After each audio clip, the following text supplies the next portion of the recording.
We're ready. We're live. Live. Good morning. Welcome to the September 14th, 2023 meeting of the Finance and Facilities Committee of the University of Rhode Island Board of Trustees. The meeting is being held in person with committee members participating remotely. This time, Board Secretary Michelle Puri will conduct a roll call attendance to determine if the quorum is present. Please clearly respond present via WebEx, present in person where your name is called. Vahid Onjazieri, Present via WebEx. Arn Sabatoni, Present via WebEx. Maria Duchamp, Michael Fascitelli, Joe Formicola, Present via WebEx. Courtney Nicolato, Present in person? Melissa Sutherland, Mark Parlange. Mark Parlange. Oh, Trouble Present via here. WebEx. Sorry. perfect. Thank you. We do have a quorum. Also present in the room today is obviously Yep. Courtney, who just shared that she's here in person, as well as James, our amazing IT person, and Lynn Wins. And Board Chair Margot Cook is present and participating as an invited guest. Yes. You are going to, I think, at this point, introduce the other URI leadership members who are present on the call. Michelle.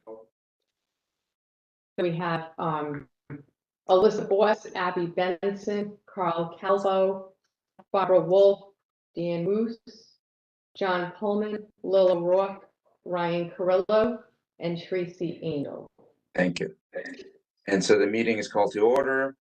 Reminder to all members for the benefit of the audience and the note taker, please clearly identify yourself whenever you comment, make a motion or a second to a motion. Participants using WebEx are required to keep their cameras on as remote members, and all persons present at the meeting location must be clearly audible and visible to each other. At this time, I would like to acknowledge that the University of Rhode Island occupies the traditional homeland of the Narragansett Nation of the Niantic people. And then I was also, before we start, I was going to also acknowledge the presence of Maria Duchamp, which I don't think she is. There she goes. She just joined. So, She has joined, yeah. who's our new board member in her first meeting, and welcome to the first order of the business is approval of the minutes. May I have a motion to Finance and Facilities Committee approve the minutes of the June 20th, 2023 committee meeting, unless there are any. This is on. Courtney, second.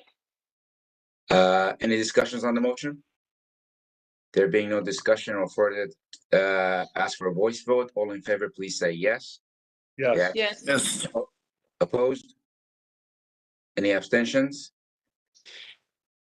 The motion is approved. The minutes of June 2023 meetings is approved. The next item, agenda item, is item 2 action items. Action item number 1 is recommendation to the Board of Trustees to name the URI Center for Biotechnology and Life Sciences to the Joseph and Ruby DiCristofaro Center for Biotechnology and Life Sciences. And at this time, I will turn the meeting over to Little O'Rourke, who's the alumni engagement president, to provide us some background explanations. You are on mute. Thank you, Vahid, and good morning. It's nice to see everybody. This is a wonderful story. Before COVID, Mr. DiCristofaro, a very proud 56 alumnus from engineering, approached us. He's very proud.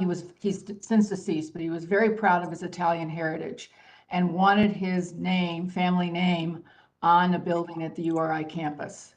And we worked with him, and we had the CELS building. That's the College of Environmental Life Sciences, which was built thanks to the generosity of the Rhode Island voters under general obligation bond, but it did not have a name on it. A number of years ago, we were able to name the pharmacy building. We had the brother of a late alumnus who was Aberdeen give a gift for an endowed chair in honor of his brother, and we named the building. So this is another version of that. It's a $7 million gift, which will establish an endowed fund for faculty. We worked with the provost on this to make sure that the description of the fund and the use of it would meet long-term plans for supporting our faculty. And Ruby DeCristofaro, Joe's widow, who just turned 90 on Monday, came to me a number of months ago. We had this gift set, and then for a variety of circumstances, it did not come to fruition. And then COVID, and then Mr. DeCristofaro passed away. Ruby came to us and said, I want to fulfill my husband's wishes. And he was very proud of being a URI alumnus and of being of Italian heritage. So in consultation with Barbara and with the President Parlange, we were able to recreate that plan, and now have a signed gift agreement from Mrs. DeCristofaro to make this gift based on approval by the Board of Trustees and the state of Rhode Island. So she's very clear in understanding the processes that we go through to name buildings on campus. He was very interested. He had Parkinson's disease and was very interested also in the fact that a lot of neuroscience research takes place in this building, and that aligns with some personal family priorities around health concerns. Great. Any questions by committee members? Lil, this is Courtney. I know that there's a lot of challenges with naming, right, buildings, and recently in the news there's been some universities that have taken names away. I know you guys do a ton of work and due diligence on that. Would you share a little bit about that process to ensure that that's not the case here at URI? Well, we do a very diligent background check and bio on the person, and look for any, sort of bad press, and dig deep. And there was nothing found. We got to know Joe. He was ill, but before he passed away, and then spent time with Ruby, and she and her daughter will be coming to campus next week to see the building. So he was an insurance executive.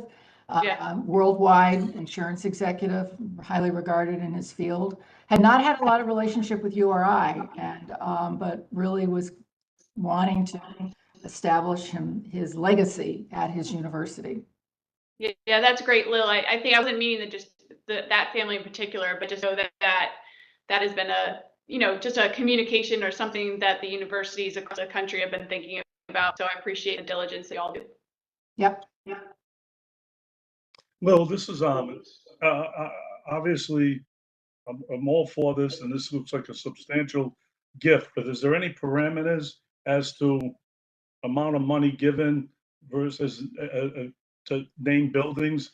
Is there any other parameters here? It's a great question, Armin, and there are some parameters, but it's also, frankly, what the market will bear. We had not named this building, and we weren't seeking a name for it, but when he came to us and said, I'm interested, we had this opportunity. We could see a nice blend.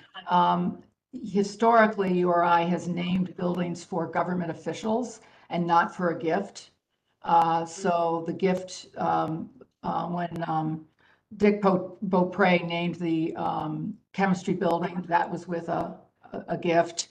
And then Paramaz Averdesian's building was named by his brother, and that was a negotiated amount of $5 million. So it's frankly the art part and not the science part of fundraising. It's frankly. So we do have parameters that we've established, and we're working with. In fact, we just met with the provost the other day to look at what are our ranges for endowed chairs, professorships, plus spaces in buildings. So as we start to build on the Narragansett Bay campus, there'll be naming opportunities for buildings, and we'll be carefully studying what that could be. But a lot of it is just who are the people that are interested and what's the capacity, and then how do we're always trying to elevate the university in terms of expectations for philanthropy. So the last named building was, other than the Fascitelli, before that was $5 million, and this is $7 million.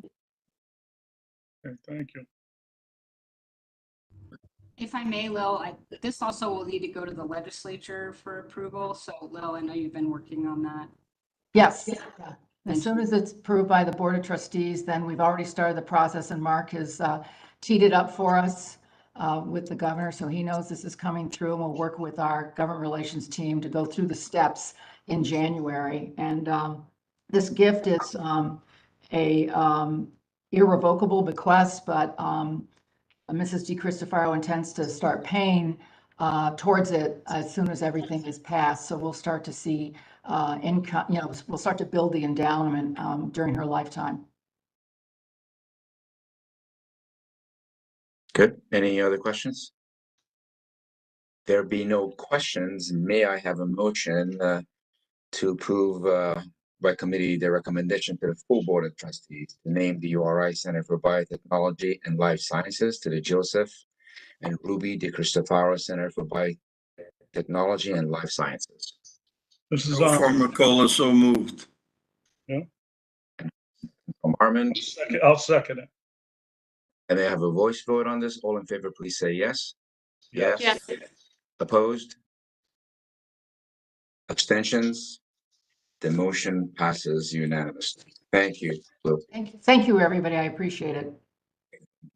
So item number 2, review the University of Rhode Island's total budget request for FY 2025 and recommendations for the URI Board of Trustees.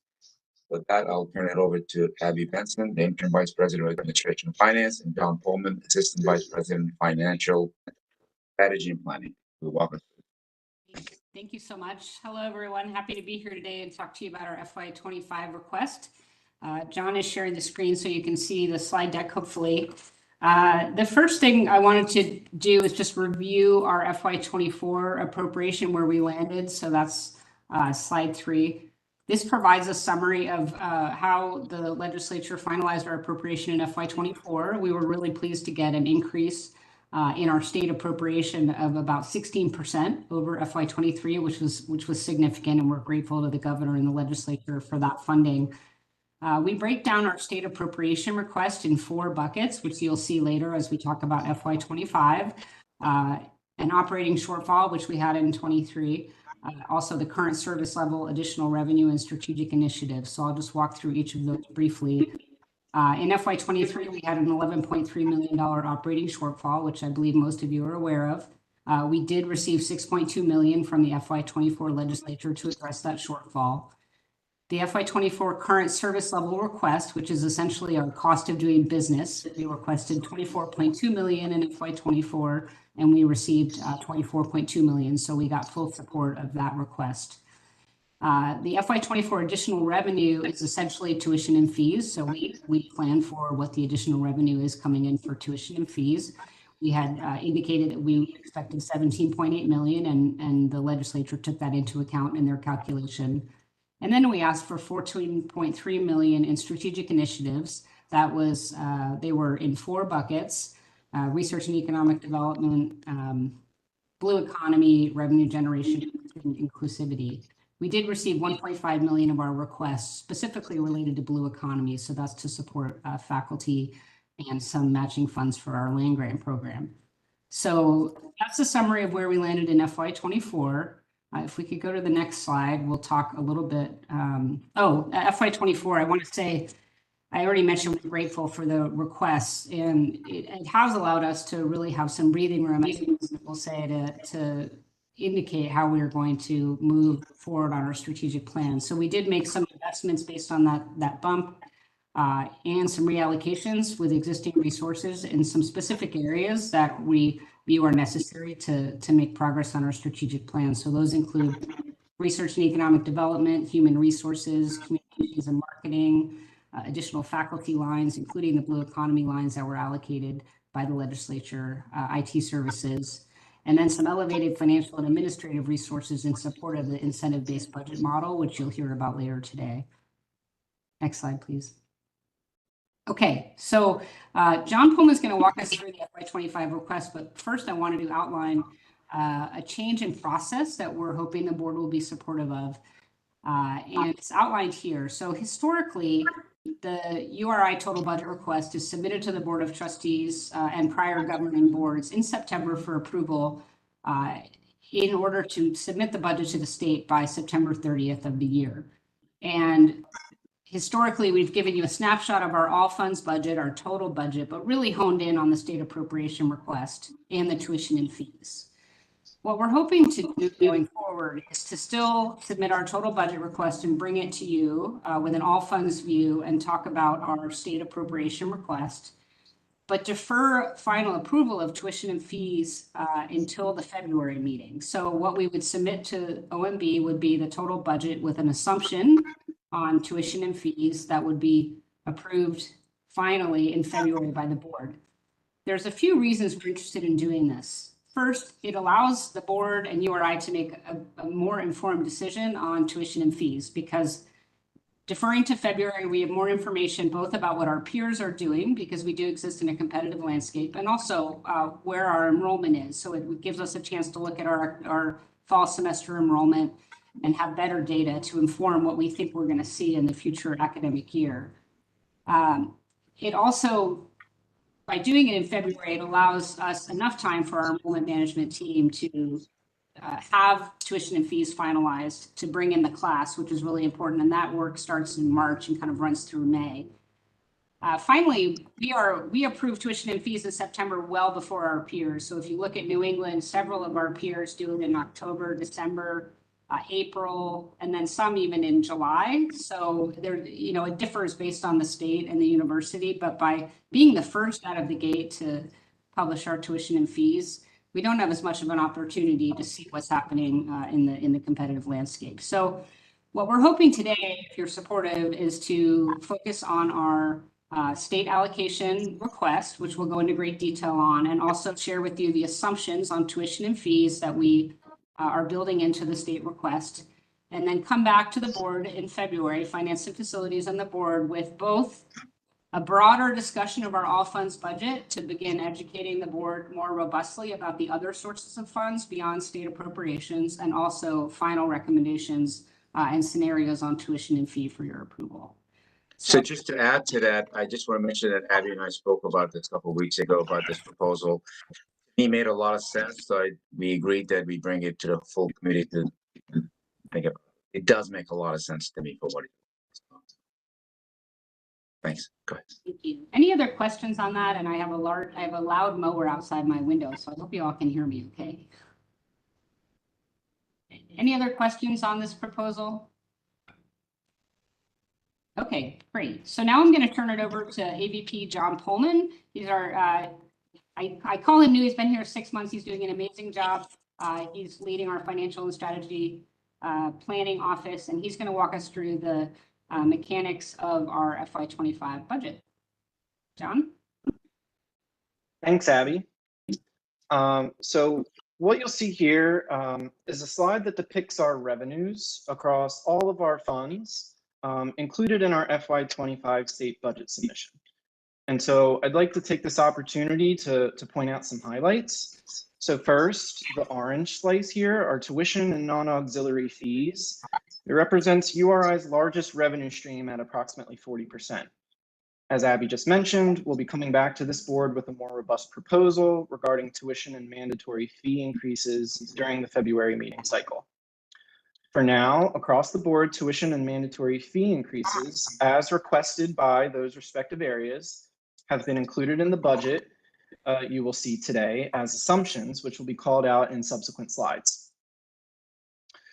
Next, the purple slice represents our auxiliaries and enterprises, which make up approximately 12% of our operating budget, which are required to be used to offset operating expenses incurred by those operations. While this includes operations such as housing and dining, it also includes others, such as health services, parking, and the university bookstore. Next, I'll call your attention to the teal slice, which depicts our sponsored research and overhead portfolio, which makes up approximately 12% of our all funds operating budget. This represents external funds received from federal, state, and other sources in support of research, as well as cost reimbursement received for expenditures that are not able to be charged directly to grants per federal guidelines. These funds are managed by our research office in partnership with our academic colleges and administrative support units, and we provide program budgets to the awarding sponsors as to how we intend to spend those dollars. Finally, I'll call your attention to the state appropriation slices. Today, our focus will be on the general state appropriation slice, which if fully funded would make up approximately 13% of our all funds budget, compared to approximately 10.5% in FY24. The other state appropriations red slice is primarily comprised of revenue related to our capital improvement plan, otherwise known as our SIP, which this board approved during the June meeting cycle. I'd like to call attention to a small labeling adjustment compared to the publicly available materials. The RICAP percentage represents 5% of our all funds revenue, whereas the GEO debt service accounts for only 3%. Those percentages were swapped in the publicly available materials that you have.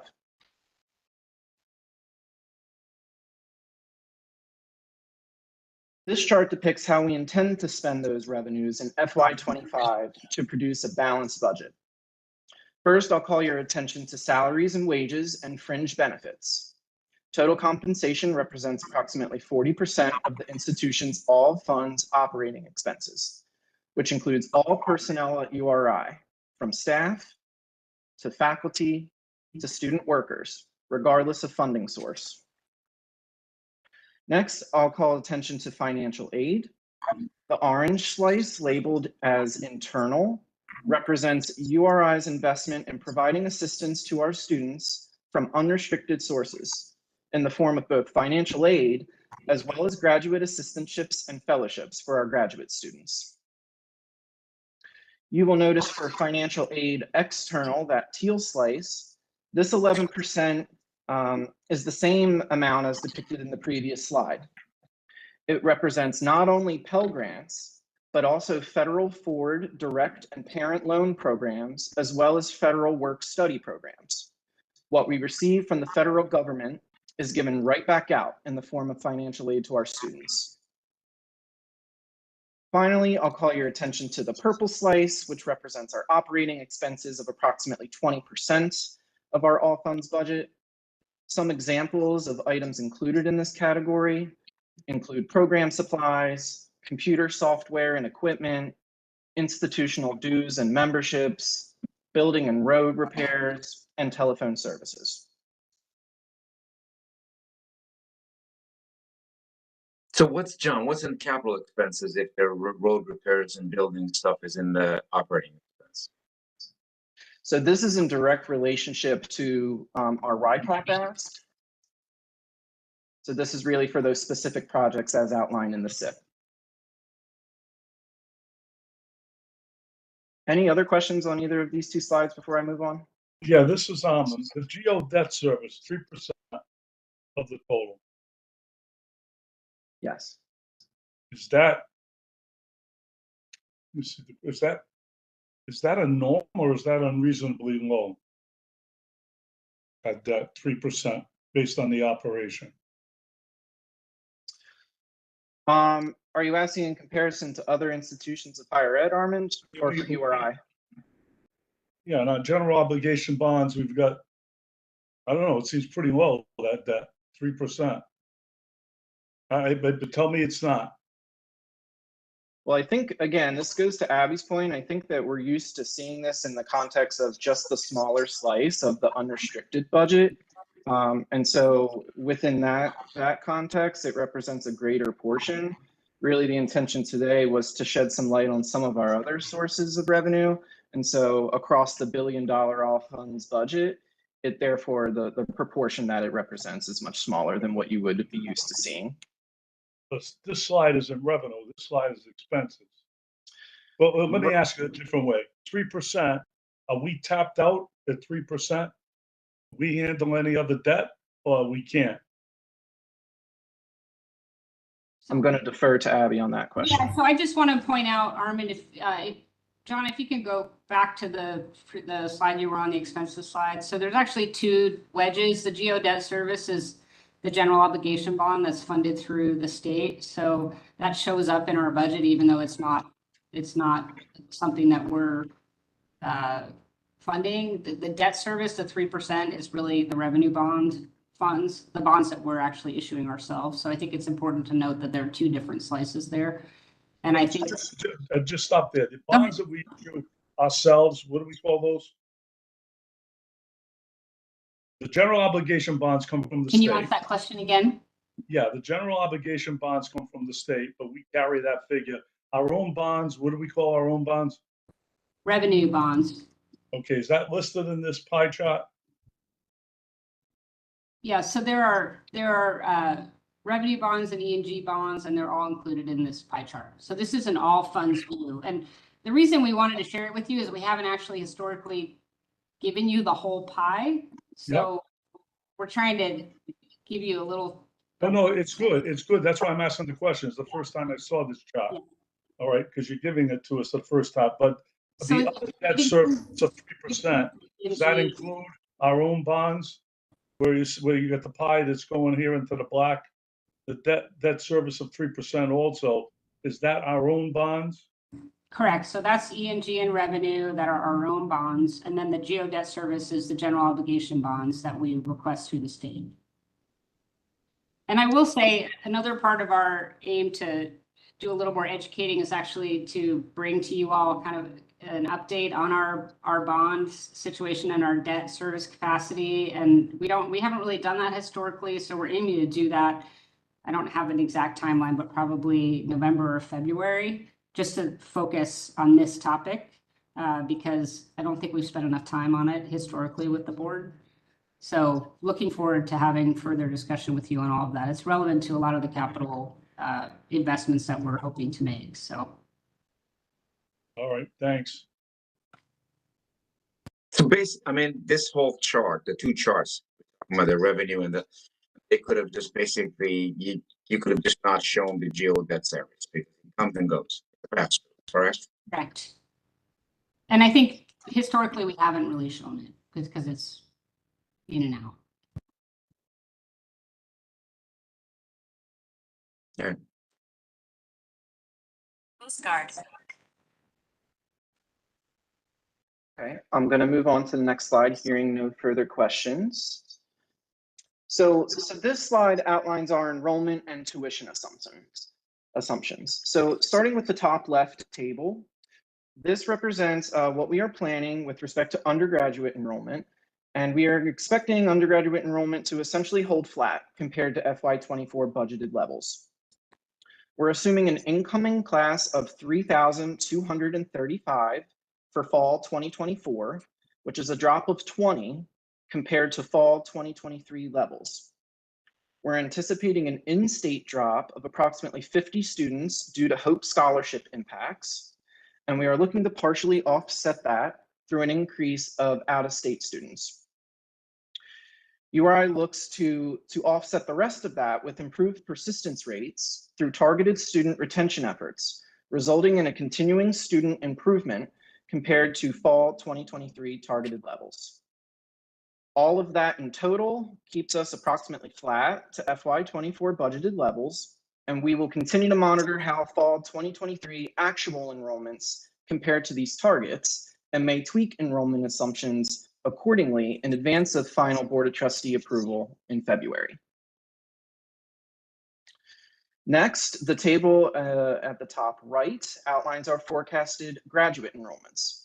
Overall, we're anticipating an increase in our graduate population. The comparison of graduate enrollments across fiscal years will require additional explanation due to an anticipated tuition rate change that will go into effect in FY25, which is fall 2024, whereby research assistants will be charged $12,000 annually, consistent with the cost of education allowance as indicated by the National Science Foundation. The intention is that this will allow URI to be more competitive in landing more prestigious research awards. However, this means we will start capturing research assistants as their own bucket for comparison purposes moving forward. We are also assuming enrollment growth related to strategic investment initiative proposals that will come online in fall 2024, combined with expanded professional master's growth within existing programs. Finally, I'll call your attention to the table in the bottom center of the slide. which are currently applicable to both undergraduate and graduate students not enrolled in a URI online program. As you can see here, we are including a baseline assumption of 3% tuition increase, with the understanding that this may change in future years as we consider a wider range of rates, particularly for our professional graduate programs. I do want to take another opportunity to call out a change to the 2023-24 year-over-year percentages compared to your publicly available materials. Materials reflect increases of 3.3% and 4.2% for in-state and out-of-state respectively. However, those percentages were inclusive of mandatory fee impacts that were approved last year, not simply tuition. Tuition alone increased by 3.9% and 4.5% for in-state and out-of-state respectively, creating an apples-to-apples comparison to the baseline assumption of 3% for 2024-25. Updated materials will be provided after this meeting to reflect this change.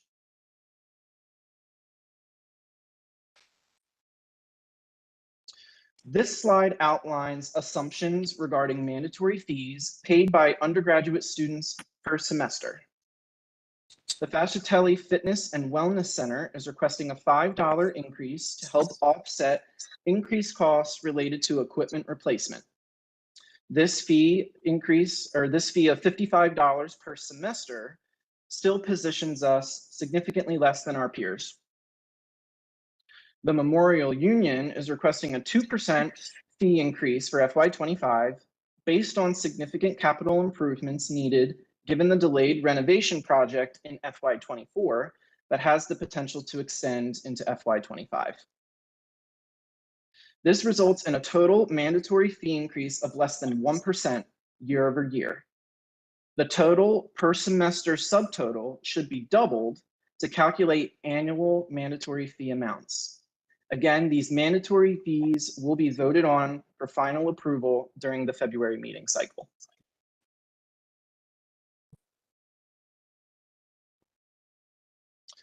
This table shows a bit more detail behind URI's state operating appropriations. The takeaway here is that while much of our attention is focused on the general appropriation request, we continue to receive smaller amounts of state support for specific activities.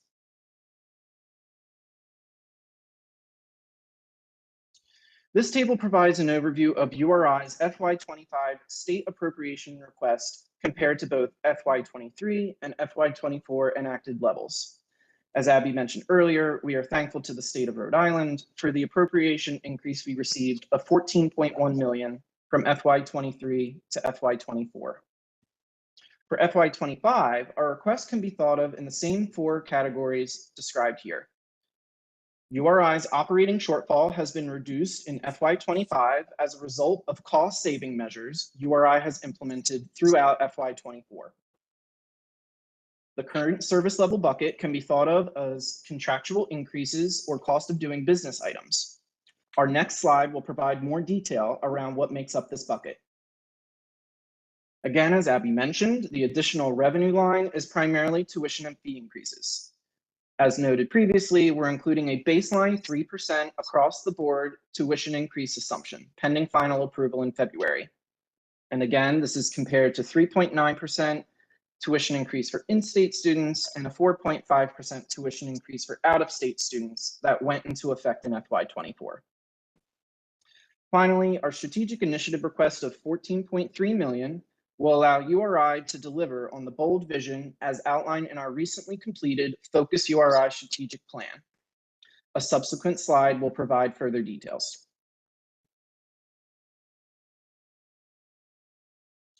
This slide highlights the line items covered within our current service level request. While I won't touch on every single line here, I will point out a few highlights. So the top line of COLA contractual of 11.7 million. So COLA stands for cost of living adjustments, which includes 3.5% increases for faculty as outlined in their collective bargaining agreement, and 2.5% increases for staff, as well as impacts associated with the latest round of the Graduate Assistants United negotiations. The next line, removal of temporary vacancy freeze measure. So one measure that URI took in FY23 and have continued into FY24 is to place a freeze on using vacancy savings to fund operating expenses. This $4 million reflects the impact of removing this measure in FY25, which is a goal that university leadership is striving to achieve, as it is recognized how critical this lever is in supporting day-to-day operations. I'm going to kick it over to Abby to walk us through our FY25 strategic initiative request. Great, thanks, John. So this slide outlines our strategic initiative request, which is above and beyond the current service level of cost of doing business. The total amount is $14.3 million, and it's broken out into 4 buckets that align with the 4 pillars of our strategic plan. So the first pillar is broadening our impact, and the ask here is for $3 million to support 20 new faculty lines in the life sciences area. So life sciences is a strength area for URI. It's also an area of great interest across the state of Rhode Island, and is obviously feeds into economic development in the state of Rhode Island. So we're excited about supporting that with additional life sciences faculty. Our strategic priority 2, enhance student achievement, is for academic advisors. Right now, our academic advisors ratio is 1 to 900 students, which is well above where we should be. The standard is really 1 to 300 or less. So the goal here is to ask for $2 million to support 20 new academic advisors to get to that target. So we're more in line with our peers and ultimately providing better support and advising to our students. Our third strategic priority is foster an inclusive culture. And this is $2.3 million, which would provide support for our renowned talent development program, which supports Rhode Islanders from underserved and underrepresented communities. Also, tuition support for our Rhode Island National Guard members, and also our Narragansett Tribal Scholarship members. And then finally, strategic priority 4 is power the University of the future, which we're asking for $7 million in IT modernization. So this is going to help with some big ticket items, including the installation and implementation of a new ERP system, which is essentially our HR and financial system that supports the entire university. Also, migration to the cloud for many of our systems, some significant audiovisual upgrades that are really necessary for our classrooms in this day and age where we live, and students are expecting to have world-class AV in their classrooms. And also a change management office. We have a number of significant IT system implementation efforts coming up. And the change management office is key to make sure that our community is prepared and educated about how to transition into these new systems. So if you total that up, it's $14.3 million that we're asking for strategic initiatives. So if we go to the next slide, this is just a slide that wraps up all we've talked about. And we showed you a pie chart version earlier, and here's the kind of more traditional P&L view. I want to point out just a couple of things. Our general state appropriation ask, which is the top line there under revenue. So it is a significant ask. It's a 30.4% increase. I will say that is in line with the increase that we requested in FY24. And it is really just a continuation of President Parlange's efforts to communicate to the state the value of a research university and the fact that we need multi-year investment to bring us up to the level where we can and should be. I will also point out that there is a drop off in other revenue. If you look on the top line under revenue other, there's a negative 32% drop off. That really is because we got $20 million in FY24 from the state fiscal recovery fund to fund our PFAS plant. We're going to be hearing more about PFAS a little later in this meeting. So you'll see that looks like a significant drop off, but that's because that funding was allocated in FY24. And you'll see that under capital expenses, you'll see that under the expenses reflected as well. So again, this is really just a summary slide of what we've already been talking to you about. And I will just wrap up with some guiding principles for our operating budget strategy. So we are hoping to use existing fund balances as a bridge until new revenues and cost savings are realized. You're going to hear shortly from John about our strategic investment initiative, and our incentive budget-based modeling efforts, which are tied directly to this first point here. We want to make sure we maintain healthy reserve balances to ensure financial stability in times of uncertainty. We want to be smart with our fund balances and invest them where we can to grow new revenue, but we also need to make sure that we are prepared in the case of situations. We just went through a pandemic, to make sure that we have healthy reserves. We also want to identify strategic revenue streams. So the SII initiative that you'll hear about will talk about how we're trying to expand revenue streams from graduate tuition, energy improvements, and other things. And then, of course, we want to continually strive to reduce our administrative burden and expenses through efficiency savings, including process improvements and IT modernization. So that speaks a little bit to the IT modernization request that I just mentioned, that we want to allow our staff, faculty, and students to be efficient and get the services that they need in a modern way. So with that, we will take any questions. That was a lot of information. Happy to answer any questions you might have. Hey, it's Margot. Can you hear me, Abby? I can. So just a quick thing. I know you'll do this for the next meeting, and this is for Fahid too. We'll want to have a good, robust discussion about the tuition increase. I'm glad we're pushing it so we have more time to analyze. But it'll be good to see scenarios from you as to keeping it where it is, and potential increases, and what flexibility that gives you in the budget. Yeah, absolutely. And that is part of the goal of having more time to focus on that, is to provide you scenarios to talk through and make an educated, informed decision. So thank you for that.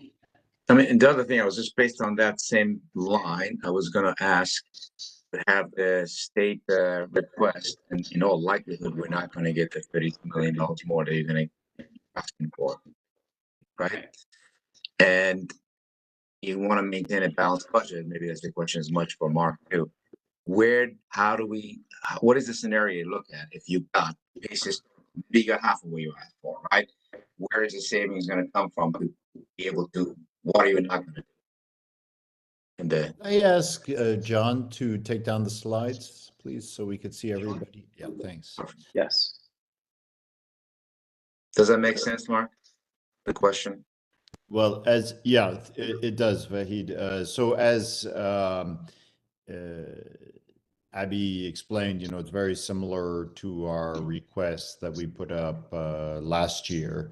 The reality is, we are a university that for many decades now has been squeezing on multiple fronts. So we are asking for both support for basic services, and it's expanding, from IT to human resources to the research office, to actually being able to support our academic enterprise. And again, this is really getting back to having a research flagship university that the state of Rhode Island will be proud of, but will also ultimately benefit the state. We will and so this is, I really want to come back to Abby's earlier point. The momentum is improving. The direction for the university is shifting, and this is just being very clear and very organized in terms of our ask. For example, the ask for the students, I think it's very. We have been effectively supporting talent development since 1968 without the support of the state. We have the National Guard. Advertises, come to the National Guard. You can go to URI for free. URI picks that up. And we have done, and it's the right thing to do, of course. Now we have scholarship to support the members of the Narragansett tribe. These are all important things, and I think it's important things that, very clearly and explicitly the state, we need their support. So I think it's big numbers, but it's a consequence of decades. And, we've shown in past year the slides that show that the state of Rhode Island has been the state that consistently since 1980 has received the least amount of year-on-year support from the state for their institution of higher education. Yeah, I agree. This is Courtney. I agree wholeheartedly that these are incredibly important, budget items and things that strategically the state needs just as much as URI needs. Would like to know though, because I think I'm going with Vahid's also comment on we've had 32 in the past and we've gotten less. And so what is the preparation, or what would happen if we did receive these funds? What would look differently in the budget, just so that we can understand what the ramifications may or may not look like? Well, of course, last year we did not receive all that we asked for, including, the identified deficit, but it was a very strong and positive support from the state that's allowing us to start to effectively to repair. Let's not forget that the state has stepped up these last 2 years on RICAP dollars. We have more than $1 billion worth of deferred maintenance, but so we're starting to be able to work on it. The strategy, let's remember. Let me use it as an example. We haven't had a running track for 35 years. We can do without certain services that most universities have. Remember, we still use the typewriter at URI. We're going at it systematically now. We're going to talk more about it under the budget model discussion that John's going to lead, but we're going after a lot of areas that have for decades just been under duress, and we just squeeze and squeeze each year. As John said, we balance the budget at the end of the year. That doesn't mean that things are good. Right. So we're trying to be very clear here, and we're trying to be very transparent on all aspects of the budget. We're trying to understand what are the inputs, where do we spend money as a university, what are the benefits, and this past year, I think being clear on this, the support really increased. It was a 16% increase in the operating budget. Now, you could say 16% on a number that was maybe too small, but it was still very significant relative to the rate of inflation. So I have lots of positive things to say about the state, and we're really partnering with the state of Rhode Island. I think that's an important piece here. We're working together. Again, an investment in URI, you've heard me say before, is an investment in the future of the state of Rhode Island and its people. If I may respond, I think to Vahid and Courtney's question, what if we don't get the full ask? So last year we didn't get the full ask, and I think the answer is two things. Work with the President's Executive Council and look at our strategic plan and identify what we want to prioritize, what we're able to prioritize, what are the critical needs, and do an assessment of that, and invest where we think the critical needs are. And it's great that we have the strategic plan that helps us, it helps guide our decision making. So I think that's the answer. We did it in FY24, as I mentioned on my second or third slide. We decided to make some reallocations. We knew we didn't get everything we needed, but we knew where the critical needs were. So we'll just go through that exercise again. So what I would say is the genesis of my question was, I agree with everything that you and Mark have said today, right? You all get it, right? We've been with you for lots of years. I do think, and I do agree, as I said yesterday, we're in a much better place today than we were 3 years ago, as far as understanding of the state leaders about what you're facing today, right? And I fully expect with Armin's help, and I'm pointing at Armin on my screen, help and others, we will make more inroads within that. The question, and the numbers are the numbers. It is what it is, right? And you have to run state university to a place that we want it to be, right? And the only question I ask is to make sure, and I know you do, but I have to ask the question, you do have a doomsday scenario that maybe you don't want to share with us today, which is fine, because we don't want to give people an out, that if we don't get the money, then there are things that you already know you're going to have to do to balance the budget. And that's the only thing I wanted to hear for today's purposes. And I hear that you do. And just like you did last year, you'll do it. And he's kicking the can down the road some more, which is not the right thing to do.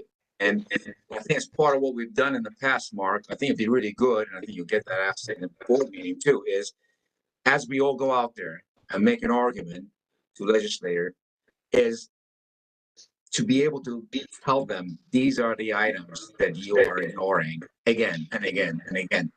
I have a feeling, I don't know for sure, I haven't dealt with our target audience. Some of them may have thought, oh, we dealt with the URI last year, it's done with, right? I hope they don't, but so we need to be able to continue to pound the point that these are the issues that are impacting the youth of our state. So that's all I'll say. Like, off my soapbox. Mhm. So we violently agree with each other, Mark. So Thank you. Yeah, no, it's you're right. No, it's we're working. We will have plenty of positive news to say at the board meeting next week, and again, incredibly grateful for the partnership with the state and with the direction. And as Abby said, you know, at the end of the day, we had to sit down and look where we were, and we made what we thought were the best short but also long-term decisions for the, you know, for the state. And there's more to come. I mean, we are for us to work on, so plenty of things to work on. So, and we'll talk a little bit about it in terms of thinking about the budget model for the university in the future. any more questions? So if are we comfortable advancing this item to the full board? I am. I don't know if the other committee members, and if we are, I would like to ask for a motion to the committee to advance this bill for a board vote. Armin, you're on mute. I just moved the question.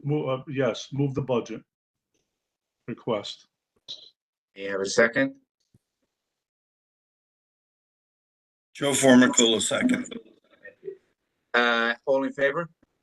Please say Yes. yes. Yes. Yes. Yes. Opposed? Any abstentions? Thank you. The motion passes and approved unanimously. Could By the I way, just have you, I'm sorry to interrupt, Vahid, but could I just have you for the permanent record, just read motion, the actual motion? I will do that. All right, thank you so much. May I have a motion that the Finance and the Facilities Committee of the URI Board of Trustees recommend the Board of Trustees approve the University of Rhode Island FY 2025 total budget request as set forth in the enclosure and as recommended and presented, that the University of Rhode Island Board of Trustees approve the shifting of final approval of tuition and fees to the February 2024 meeting and annually to the February Board of Trustees meeting thereafter. this is Armin, so moved. And We're gonna do this again. Joe Formicola, second. any discussions on the motion? There be no discussions. May I have a voice vote? All in favor, please say yes. Yes. Yes. Opposed? The motion passes unanimously. Thank you, everyone. Thank you. And now we're done with action items. We go to discussion items. There's no action in these discussion items. I'll introduce these discussion items and being conscious of time. Actually, discussion item number 1 is incentive-based budgeting, strategic investment initiatives update in Culture 3A. And I'll turn it again to Abby and John to walk us through this.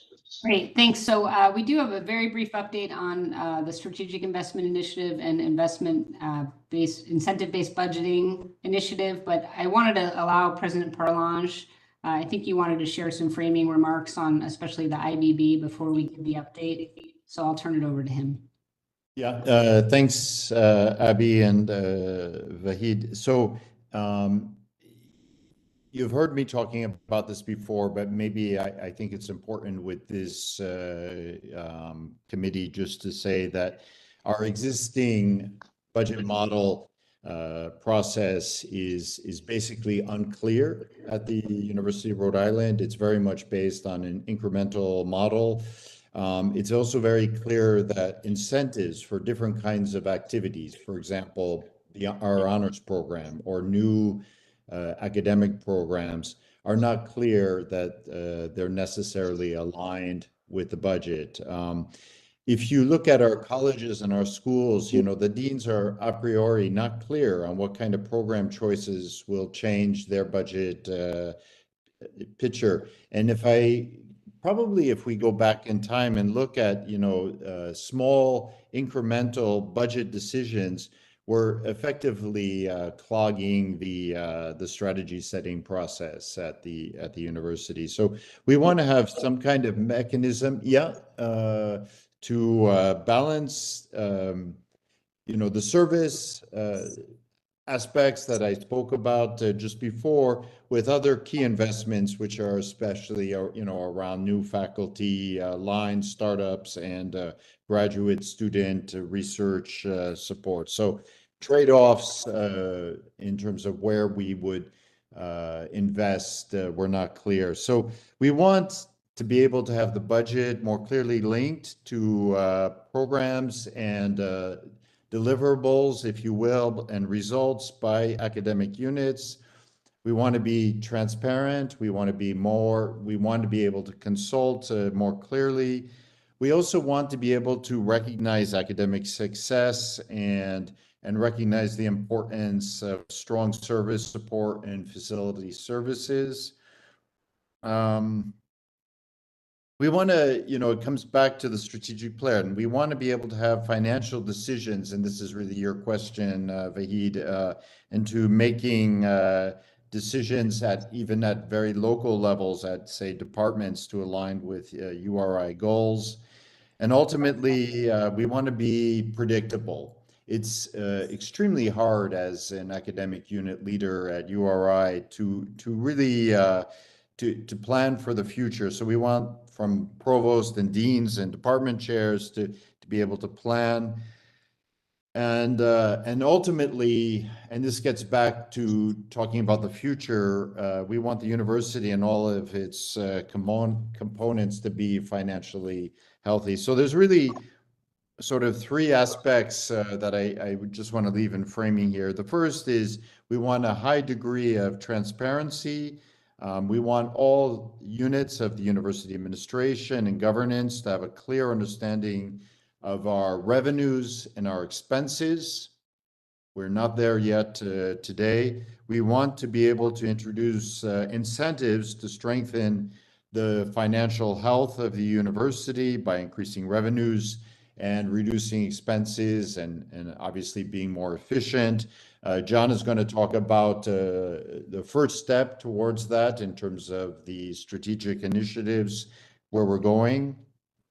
And then obviously we want to be able to encourage finally a higher level of engagement of all senior levels of administration in the budget planning for their division, and really be able to recommend strategically, our priorities and budget allocations going forward. So with that, I pass to John, who we're very fortunate to have John. He worked through this at a prior institution. It's one of our peers, if you will, and this is also, I should say, some 15, 20 years ago, many public universities already shifted over to this. And I was the beneficiary as dean when I was at prior institutions that we had already, or provost for that matter, that those schools had moved there. So it's a little bit of a catch up, but we're going to get there. So with that, John. Thanks, Mark. So this will be just a brief overview of the two initiatives that Mark just mentioned. So first, we're going to talk about the Strategic Investment Initiative. Next slide for whoever is sharing.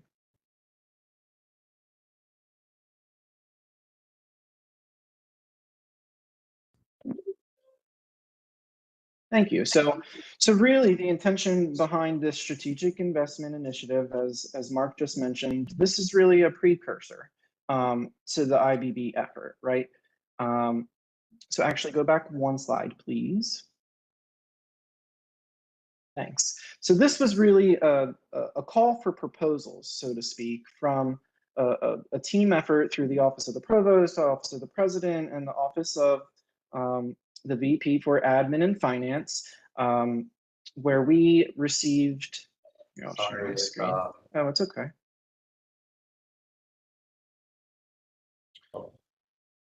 So we received 60 unique concept papers that were submitted for new ideas, ranging from new undergraduate majors to cost efficiencies and savings to new graduate programs.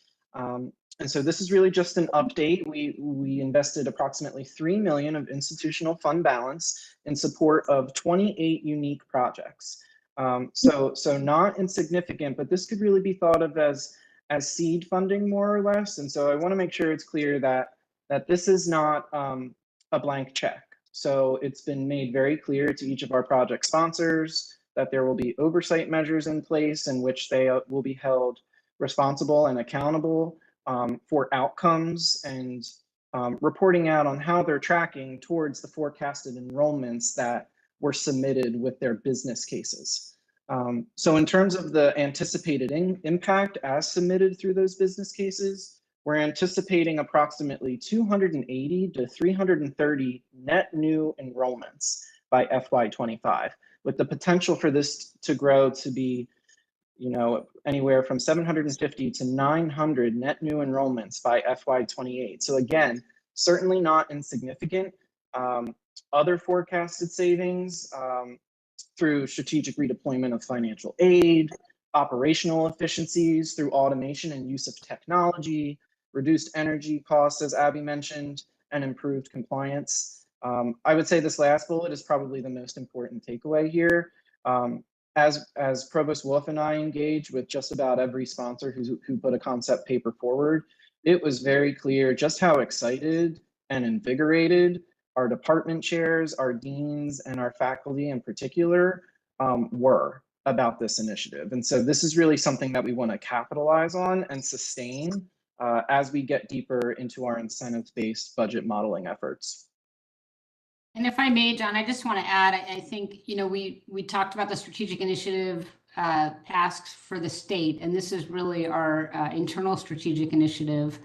And the idea here is that we really are, it's not just up to the state, right? The state is an important partner, but we recognize the need for URI to also invest and also grow revenue. So this really represents our effort to show that collaborative call to action. So I think it's important to point that out.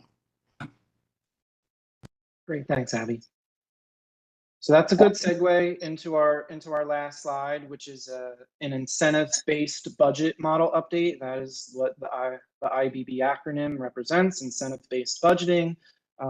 As President Parlange just mentioned, our current budget philosophy is more or less incremental.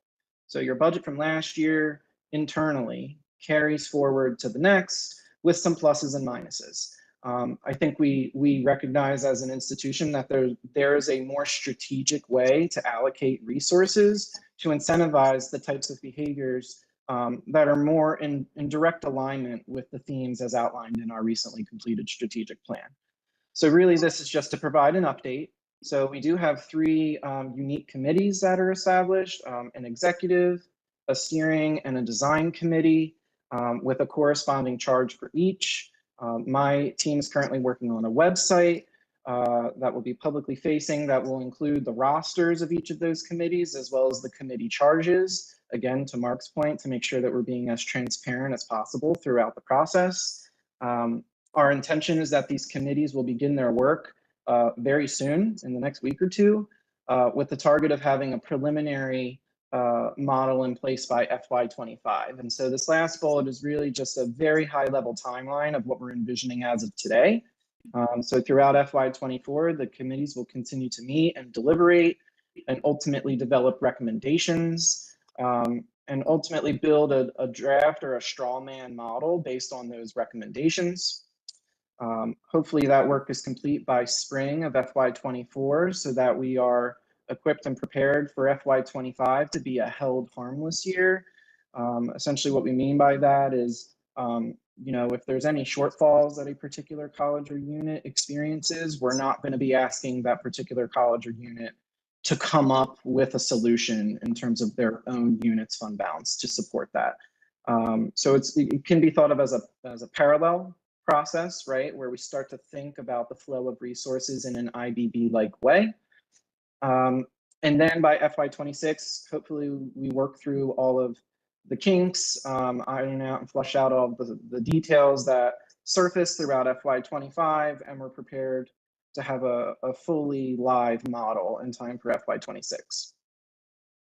So this is, and give me, refresh my recollection, if we're gonna put 3 million up ourselves to support 28 unique projects that made the cut, what did we ask for the state for 2025 for this line item? So I want to make it clear there are two separate items. So the state strategic initiative was related to our strategic plan. The SII initiatives are really an internal seed funding, essentially geared at faculty developing academic programs that will bring in new enrollments. So, the president mentioned earlier that the current budget model doesn't provide sufficient investment or incentive for development of these new innovative programs. So we're trying to build a new budget model so that incentives are built in. But in the meantime, we realized we needed to get some seed funding going to help faculty and other, we have some administrative units also that have projects to try to develop these new programs. So they're two separate items, and I wanted to call it out because we're using similar terminology. I don't know if that answers your question. I'm trying to get a handle on it, that if we're making an argument to a legislator, for them to get a handle on it. So give me an idea, out of the 28, just give me one example of one of the projects that made the cut. Sure. Yeah, I know you. If you could, if you can't say Sure. that now. I think one good example is, for example, in the College of Arts and Sciences, we are strategically going to have support with basically the submission of grants and the preparation of grants. So to be able to go and compete to foundations and so forth. We have lots of colleagues that have, really important ideas in their own research that are at the cutting edge, but we have, in the College of Arts and Sciences, we have the opportunity to really lift our game. So there we're basically going to be supporting what are known as SRGAs and folks that will support. Ultimately, we believe that, so as Abby said, or as John was saying, they will, as their grants go up, and the overhead from those grants in the long term will be able to support those positions. So this is really to upcharge, but because you can't keep asking faculty to do more and more just on their own, because they also have heavy teaching loads, heavy service loads, and others. So this is really to support an area that's vital to the university. John, do you have another example? But would I say the reality, the whole point of this is the 3 million seed money, if all goes well, based on plan, more than pay for itself and generate various types of revenue, whether it's through additional enrollment, new grant money coming, and things like that, that far outweighs the 3 million that we've spent. And then it becomes a self-funding mechanism, this whole program. You start with a 3 million to start with, but through generating over the course of a couple of years, additional funds that come in through the instituting some of these things, all 28 won't work, maybe 4 of them will happen, right? And the funding that you bring in funds the next generation of these programs. I mean, for many of the corporate companies I'm involved with, we actually call them the exact same thing, SIIs, right? For us, being a private business, is around revenue generation that you fund. So I think it's a good thing. It needs rigor, obviously, right? But I think where Armin is coming from, if you could handpick a couple of really the things that would resonate with the stakeholders that Armin is going to deal with, we might be able to kind of get some additional funding that way too, because it's going to resonate with them, their constituents, and they're going to be impacted with whatever it is. I think, and I don't think we're going to solve that today, but I would urge you, instead of thinking about what it is, come up with a list of them, maybe send us all 28, and then we can discuss further. Does that make sense, Armin? Well, that's exactly it. I mean, I think we're onto something. All businesses do this. They put money to make money to bring another. And if we can sophisticate this presentation to them, and make them understand in the end, this is why we are a good partner to the General Assembly and the governor, that ultimately somewhere along the line we save them money also, but they got to invest. They have to invest like we're going to invest And right now, let's say these 28 unique projects. So yeah, Fahid, exactly. Let's work on this presentation that they're gonna really get it. This is something they could buy into, definitely. Good. Yeah, that was great. Does this at some point become an action item? Abby? No, Okay. this is just, we wanted to just keep you updated on this. Okay. Gotcha. And I want to make one final point, which is, this is a seed program. One of the big points of the IBB is to actually, it will build in a strategic pool of funds. Vahid, to your point that it's self-perpetuating, the IBB will allow us to have a strategic pool of funds so we can keep doing the seed funding to grow enrollment, grow research. And it's also part of the reason we want to share with the board more about the various funding streams. So some of these investments are going to support research coming in. Some will support new enrollment. Some will support reduction in energy costs. So they tie into our. So yeah. Good. Excellent. And again, I'm once again conscious of time. We have probably 20 minutes left on our schedule. So I asked for the second item, PFAS, if you can go fairly quickly through it, Carl and Abby, please. Yeah, that's no problem. I think most of you have met Carl Calvo. If not, he's our AVP for facilities. He runs all of our facilities, our capital projects, our facilities operations, significant role on campus, and he's been really leading the charge on PFAS and drinking water. So I'll turn it over to Carl to give a brief update. Great. Good morning, everybody. Can you all hear me okay? Yes, we can. Assuming yes. Great. Yes. So I'll jump right to it. Just a quick, some background information. Back in June of 2022, Rhode Island passed and the governor signed the initial PFAS legislation, setting the limit to 20 parts per trillion for drinking water standards, PFAS in the water. We're one of the first states to pass this standard, and there's no, interestingly enough, there's no national enforceable PFAS drinking water standard just yet. EPA is still discussing that. We supply water to campus via 3 wells located on the west side of campus, and we routinely monitor the water quality at the site, and we coordinate on a constant basis with RIDO and post all our results on a website annually and currently more frequently due to PFAS regulations. The recent lab analysis of our drinking water found levels of PFAS at URI above the new promulgated standard of 20. Previously, it had been below Rhode Island levels of 70, but when they reduced that limit to 20, then we popped above that. By popping above 20 parts per trillion, and I'll share a slide in a little bit what our test results are, that kicks off several things that we need to do, including public notifications and setting forth a process to build infrastructure to make improvements to water quality. Okay, let's go. Next, one of the other interesting things in June of 2023, Rhode Island passed amended legislation that made some alterations to the original legislation. We're still required to get our drinking water down below 20 parts per trillion, but we're not required, and it's acknowledged by RIDO that it's not required to provide alternate drinking water sources during this period of time. The other important change in that amended legislation set a deliberate timeline of 180 days, basically 6 months, to come into agreement with Rhode Island Department of Health on a consent agreement on what our plan forward would be to rectify the situation. Along those lines, with the help of the president and others, we were able to receive $20 million from the State Relief Fiscal Recovery Fund, or ARPA, to build a permanent water treatment plant.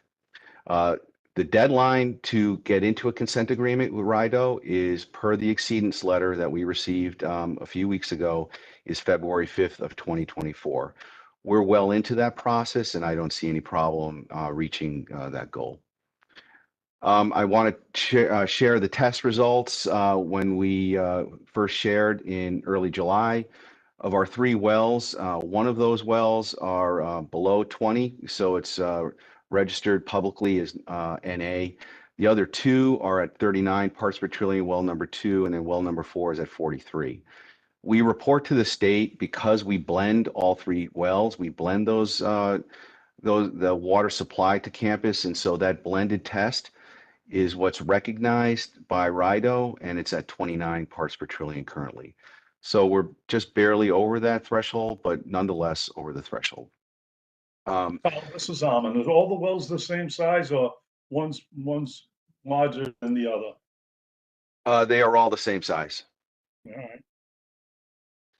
All right. Short term, we knew a year ago that we were going to be at risk of being over the threshold. So a year ago, we already started putting plans into place to evaluate our wells, prepare engineering documents, to do designs and studies, and to also come up with a game plan to put in what I would call point of use carbon activated filtration. Through the university's leadership, we agreed that we would filter water at site-specific locations, at all the dining facilities, as well as all the residence halls.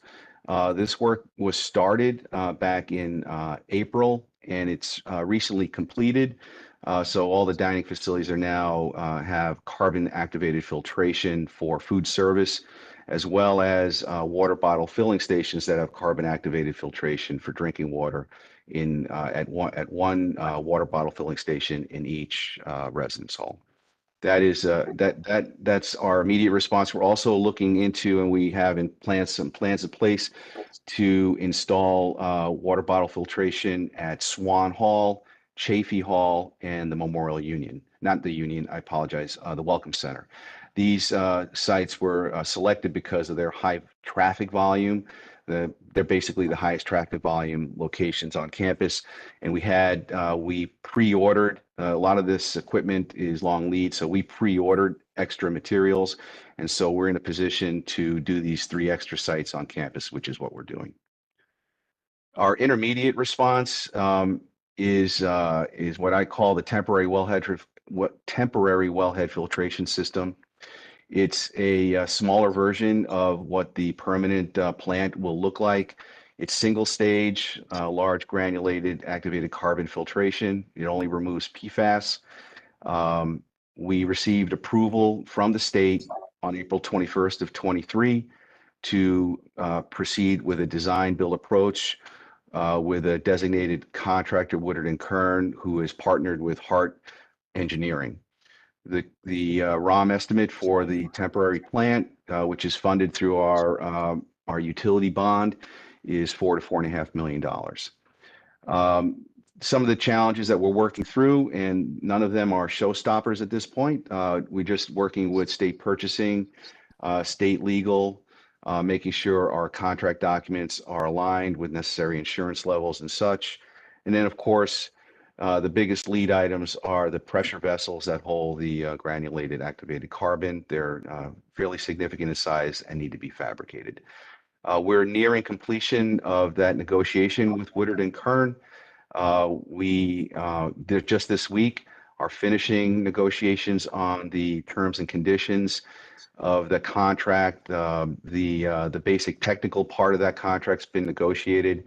Our next step is to re-engage with the state of Rhode Island legal and state purchasing to press forward. Our long-term response is, I referenced earlier, the funding, the $20 million to build a permanent treatment plant.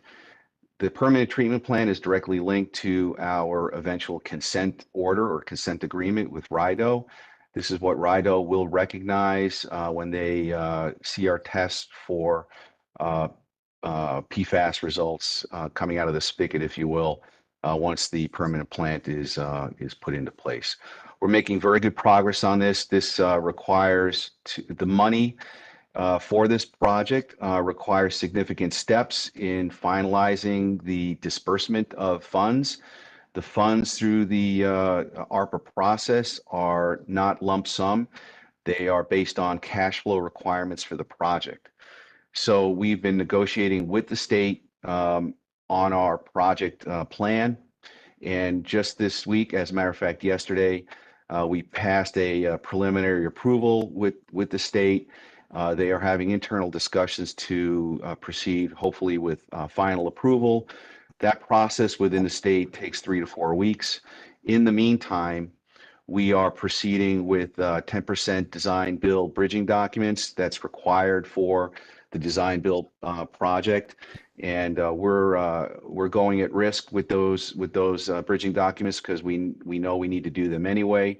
Once state funds drop, we'll be able to do some funding advice of changes, if you will, to use the state money for that. I'm not slowing down on this project because I have a deliberate timeline to complete this. One of the risks and the challenges to this is the federal funding deadline. So the ARPA money is federal money. That's an important aspect to this.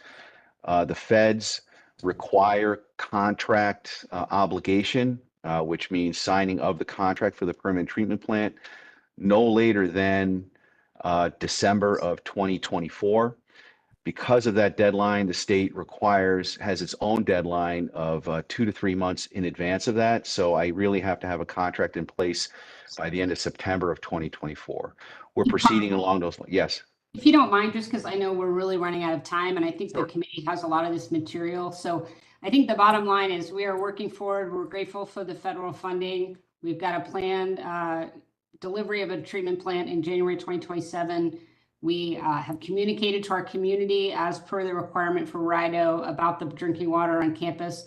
I'm very pleased at the work Carl's team has done. We've educated students electronically. We've built a website. We've notified them on paper, which was required by RIDO. We've had minimal response. We have people ready to answer questions, and we're just moving swiftly to that 2027 to have our below, well below 20 parts per trillion PFAS. So I'm sorry to cut you off, Carl, but I know we have a few other things we need going on, and the committee has the material. And This then is my real fa- quick, this is my on favorite that subject, subject.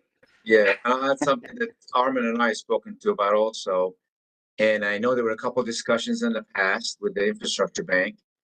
And we have had a change at the bank, and we have a new executive director, CEO, Bill Fazioli, who, Abby, you should meet with Carl. And whatever they can do, they will do. Because it's a state, I know there are conversations about the federal funding, and maybe they can help in other aspects too. So let's get that going too. Absolutely. And I know we've advocated in the past to be able to take full advantage of the infrastructure bank programs. Some of them weren't previously. We've had a change in leadership. So Talk. let's have Yes. another discussion with them. Great. Thank you. And thanks, Carl. No problem. Happy to answer any questions. Thank you, Carl. Quickly, any other questions on this? I don't want to cut people off in the committee, so if you have questions. Right. I think we have a couple of people in London. It's tea time now too, so there you go. And on the last item for discussion, approval and execution of contracts and other building documents policy implementation. Abby? Yeah, I can go through this very quickly. You all have a memo explaining the purpose. Essentially, there was a policy that was approved by the board in February that outlined certain financial thresholds for approval of contracts and other binding documents. And the threshold relevant to the board is anything over $5 million. The board approved that. And since that time, we've had a number of instances where we've had contracts that either were new over $5 million that we brought to the board for approval, or contracts that were approved before this policy was in place, but had change orders that were that were either the contract was over 5 million or the change order brought it over 5 million. And then one instance where we had a contract that was approved before the policy was in place, and the change order itself was over $5 million, and that was in for our food contract, because as many of you probably know from going to the grocery store, food prices have gone through the roof. So the goal of this was to provide recommendations for how we might treat these instances in the future. Essentially, what we're recommending is anything new with a financial obligation over $5 million, obviously we'll bring to the board per the policy for approval. If there's a policy that was previously approved and there's a change order that brings the previously approved policy over 5 million, but doesn't materially change the nature of the contract, that we would approve that at the presidential level and then notify the board at the next meeting. And then anything that has a change order over 5 million, we would bring to the board for approval. So it's really just a nuance in how we're approving those contracts according to the policy. We really have only like 13 or 14 contracts that are really at that dollar level. So we don't anticipate that there will be too many of these, but wanted to just be transparent about some of these unique instances that occurred from the time the policy was put in place and today. So any questions on that? And we can obviously talk about it at a future meeting if you want more time to discuss. We have spoken very nice, so I'm fine if any other questions. No questions. Next agenda item is executive session. At this point, we seek to enter into executive session for the following item. Discussion or consideration related to the acquisition or lease of real property for public purposes or of the disposition of publicly held property wherein advanced public information would be detrimental to the public interest. To Rhode Island General Law 42-46-5A5, including student housing and URI campus. May I have a motion that the Finance and Facilities Committee, URI Board of Trustees, convene into executive session pursuant. Do I have to read that again, Michelle? Does someone make, Yes. this is so moved. You could just say for the reasons just specified, so For you the don't have to. reasons previously discussed, just that's not. Joe We have a motion Formicola from Armin. second. Joe Formicola seconded. Okay, there being no discussion or further discussion, we will have an ask for a voice vote. All in favor, say yes, please. Yes. Yes. Opposed? No. So the motion is approved. Committee will now convene into executive session for the reasons as specified. It is anticipated the executive session will last approximately. I don't sound so. 10 to 15 minutes, after which the committee will reconvene in open session. The live stream will be paused during the executive session and will resume once the executive session has ended and the committee reconvenes into the open session. For those committee members participating via WebEx, please confirm by saying yes. That no other person is present or able to hear the executive session discussion at the remote location. Yes. Yes. Yes. What? If you do not automatically move into a breakout session, join the session when prompted on your computer screen by clicking on the Join Now button. Remote attendees not participating in the executive session discussion will be moved to the lobby. I think that's you now, Mitchell.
Okay.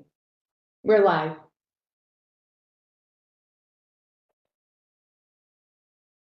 Vahid? Oh, yeah, Vahid. Everybody actually is muted for some reason. All right. There you go.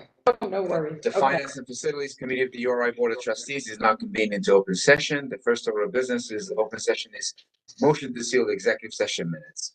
May I have a motion that the Finance and Facilities Committee of the URI Board of Trustees seal the minutes of the executive session? I think Armin's saying he's moving, he's on mute.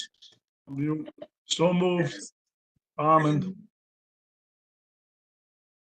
Joe is saying that he's seconding, he's on mute too, so all in favor, please say yes. Yes. Yes. Yes. Opposed? Abstentions? The motion is approved. The next item is on the agenda is item number 5, adjourn. May I have a motion to adjourn? I'll move it. This is Almond. I'll second it. This is Second. Joe. Joe, all in favor, please say yes. Yes. Yes. Opposed?